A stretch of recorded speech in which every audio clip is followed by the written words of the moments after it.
Hey guys, welcome to study with Devbhoomi. Friends, आज हम इस वीडियो में देखेंगे सामान्य हिंदी मॉक टेस्ट का पार्ट 24। गाइस, अभी देखिए, मैंने सुबह एक वीडियो अपलोड की थी उत्तराखंड परीक्षा वाणी पार्ट 7। उसमें बताया था कि यूके ट्रिपल एससी के जो 746 पद आए थे उसके लिए जो ऑनलाइन फॉर्म सबमिट हुए हैं वो 1,20,00,000 हुए हैं। लेकिन वो मुझसे गलती होगी, मैंने इतने बता दिए। लेकिन वो फॉर्म जो सबमिट हुए हैं 1,20,000 हुए हैं, ठीक है, 1.20 लाख। तो ये थोड़ी सी मिस्टेक हो गई थी गाइज़, ठीक है। 1,20,000 फॉर्म जो है वो सबमिट हुए हैं। गाइज़ देखिए, दो सीरीज़ चल रही है, एक उत्तराखंड मॉक टेस्ट वाली और एक सामान्य हिंदी मॉक टेस्ट वाली। तो आप इन दोनों सीरीज़ को ज़रूर देखें, क्योंकि यहाँ से आपके 60 मार्क्स कंप्लीट हो जाते हैं। इन दोनों सीरीज़ को आप चैलेंज के रूप में लें, क्योंकि यहाँ पर मैं जितने भी क्वेश्चन कराता हूँ आप उनको चैलेंज के रूप में लें। चाहे 20 कराऊँ, चाहे जितने भी 50, चाहे 10, तो आप उनको चैलेंज के रूप में लें। आपके जितने भी मार्क्स आते हैं या जितने भी आप करते हैं तो उन्हें आप हमें कमेंट के माध्यम से बताएं कि हमारे इतने मार्क्स आए हैं। याद रखें कि ये नवीनतम पाठ्यक्रम पर है, ठीक है। यूके ट्रिपल एससी के नवीनतम पाठ्यक्रम पर ये वीडियो जो है आधारित हैं, ठीक है। आपके जितने भी मार्क्स आएँ हमें कमेंट के माध्यम से ज़रूर बताएं। तो चलिए, ज़्यादा टाइम ना ख़राब करते हुए वीडियो को शुरू कर लेते हैं।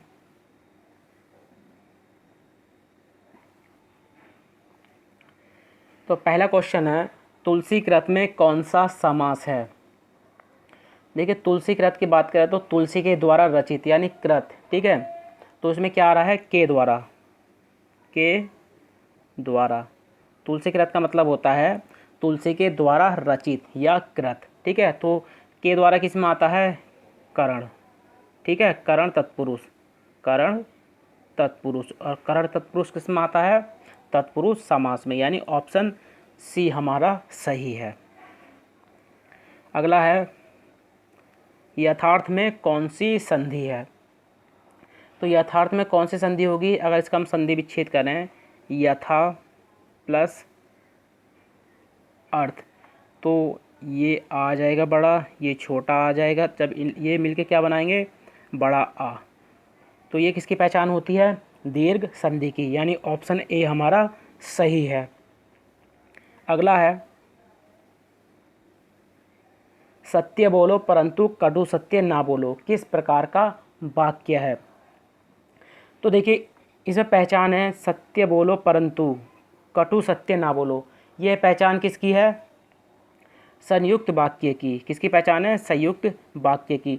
देखिए, जिसमें और, एब, या, अथवा, तथा, इसलिए, फिर, तो, नहीं तो, किंतु, परंतु, पर, लेकिन, जिसमें ये वर्ड आते हैं, ठीक है, आप पहचान जाएंगे कि वो संयुक्त वाक्य है। अगला है, जंगल में लगी आग को क्या कहते हैं। काफ़ी मोस्ट इंपॉर्टेंट क्वेश्चन है और काफ़ी रिपीट भी होता है ये। तो जंगल में लगी आग को क्या क्या कहते हैं, दावानल। क्या बोलते हैं, दावानल। अगला क्वेश्चन है, अग्नि का पर्यायवाची शब्द है। तो अग्नि का पर्यायवाची शब्द क्या होगा इन चारों में से, कृशाणु, यानी ऑप्शन बी सही है, कृशाणु।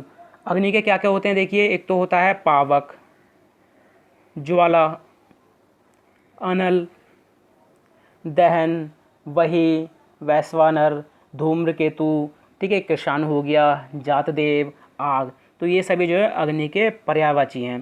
क्या इस वीडियो में आगे बढ़ने से पहले अगर आपने वीडियो को लाइक नहीं किया तो वीडियो को लाइक कर लें, और अभी तक आपने हमारे चैनल को सब्सक्राइब नहीं किया तो चैनल को सब्सक्राइब कर लें। चलिए अगला क्वेश्चन देखते हैं। वह घर से बाहर गया वाक्य में कौन सा कारक है। ध्यान से देखिएगा, वह घर से बाहर गया वाक्य में कौन सा कारक है। तो इसमें क्या आ रहा है, से कारक आ रहा है, से कारक आ रहा है, ठीक है। क्या आ रहा है, से कारक। तो इसमें भाव कैसा आ रहा है, अलग होने का भाव आ रहा है ना।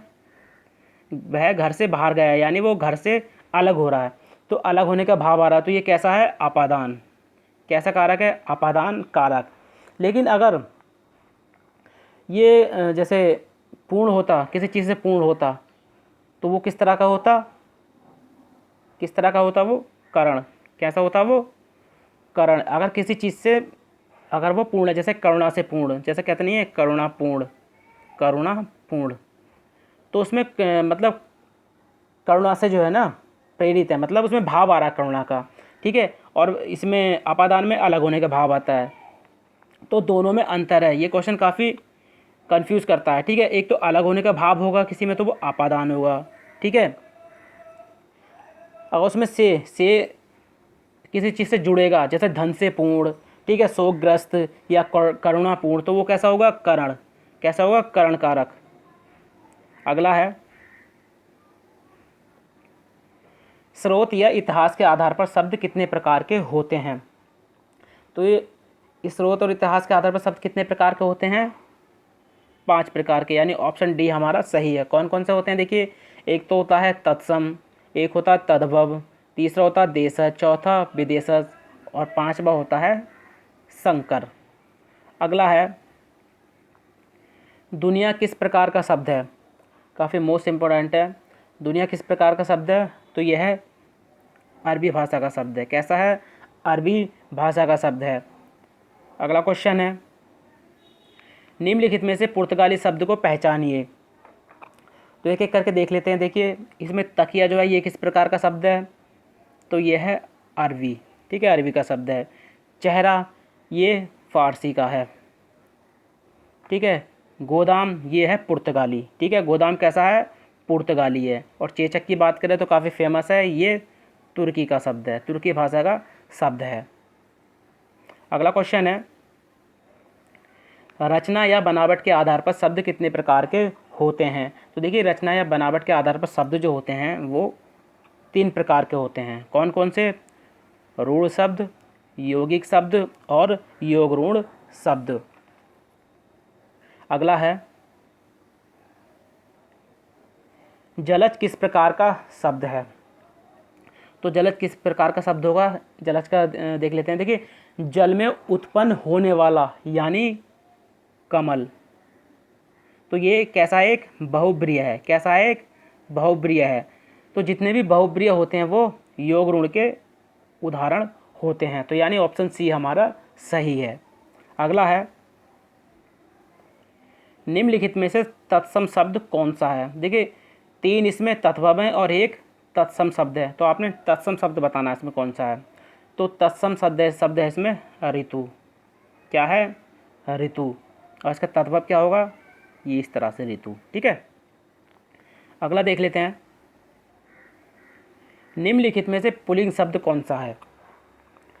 तो देखिए, सिलावट ये स्त्रीलिंग है, तिथि स्त्रीलिंग है, शौर्य ये पुल्लिंग है और हानि स्त्रीलिंग है, यानी ऑप्शन सी हमारा सही है। अगला है, निम्नलिखित में से तिक्त का विलोम शब्द होगा। तिक्त, ठीक है, तिक्त का विलोम शब्द क्या होगा। तो तिक्त का विलोम शब्द होगा मधुर। क्या होगा, मधुर। अगला है, जो इंद्रियों के ज्ञान के बाहर हो के लिए एक शब्द है। ये काफ़ी मिलते जुलते मतलब हैं, ठीक है, आपस में। तो जो इंद्रियों के ज्ञान के बाहरों के लिए एक शब्द है, तो इसको बोलते हैं इंद्रियातीत। क्या बोलते हैं, इंद्रियातीत, यानी ऑप्शन सी हमारा सही है। ऑप्शन ए की बात करें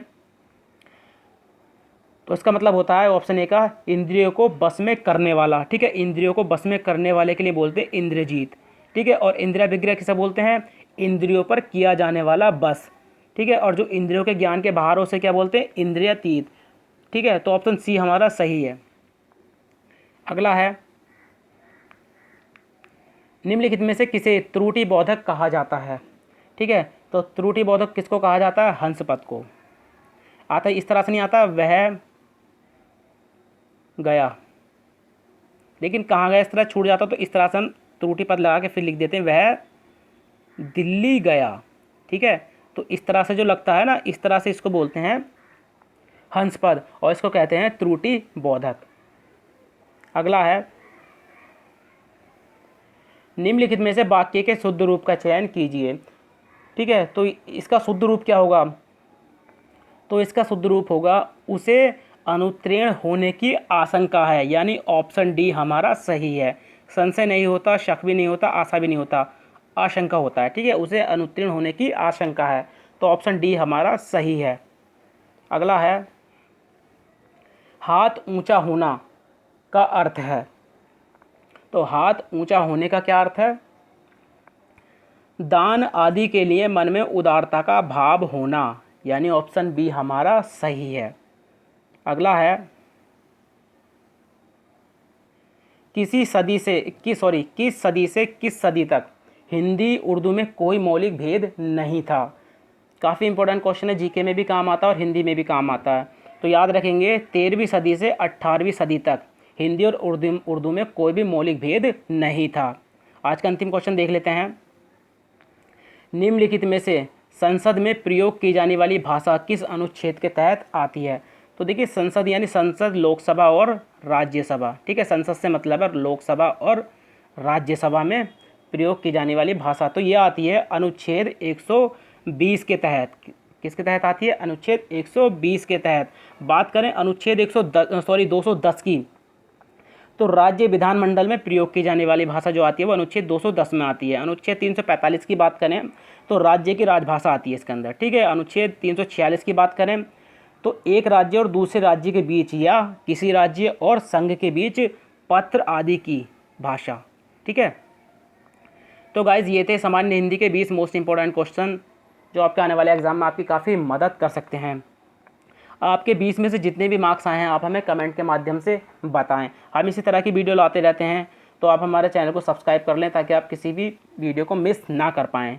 चलिए मिलते हैं अपनी नेक्स्ट वीडियो में। Thank you for watching.